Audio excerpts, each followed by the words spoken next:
It was supposed to be a quick weekend getaway for friends. A couple tents, and the serenity of Black Hollow Woods.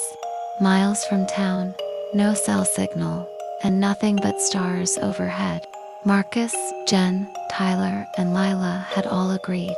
No phones, no distractions, just nature. By the time the campfire was crackling, the trees around them had already swallowed the sun.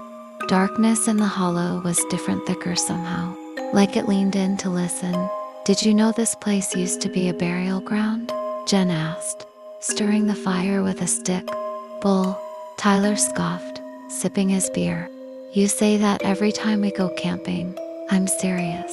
My grandpa said the town relocated a bunch of graves down here when they built the dam, but some coffins got left behind.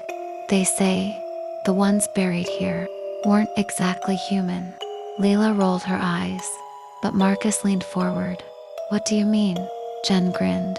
"He said they weren't right, old bones. Not in coffins, but wrapped in cloth. No skulls, just empty sockets where the heads should have been. They called them the hollow ones." A gust of wind cut through the trees. "They say," Jen went on, voice low, "if you sleep in the hollow, and one of them finds you, it doesn't hurt you. It takes something like your reflection, your voice, your soul." The group laughed uneasily. That night they went to bed around midnight. The forest was silent, too silent. No owls, no crickets, just the fire's dying hiss.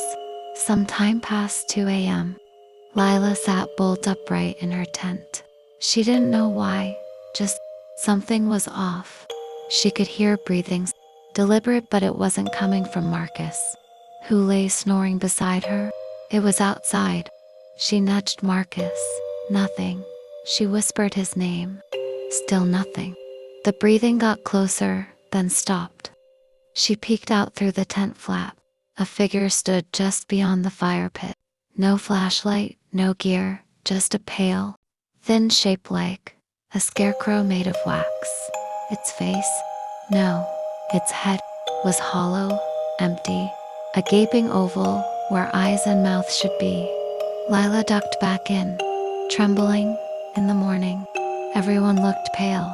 "I didn't sleep," Jen whispered. "I kept hearing whispers, like someone was trying to talk through water." Tyler looked up. "Did you guys hear footsteps circling us over and over?" Marcus was staring into the trees. "Did you say anything to me last night?" he asked Leela. "No. I woke up and someone was in the tent. They crouched next to me. I thought it was you, until they stood up and walked through the wall." That afternoon, the group decided to leave, but the trail was gone. They hiked in circles for hours, but the woods kept changing. Landmarks moved. The sun didn't seem to set. At one point, they came across a second fire pit identical to theirs, and then they saw it.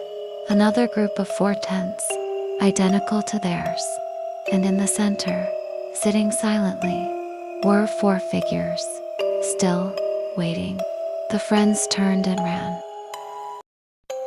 They made it out at sunrise, but none of them were the same. Tyler doesn't speak anymore, just writes things no one understands. Jen's reflection is always a second behind in mirrors. Lila sees people in crowds, waxy people with hollow heads who vanish when she blinks.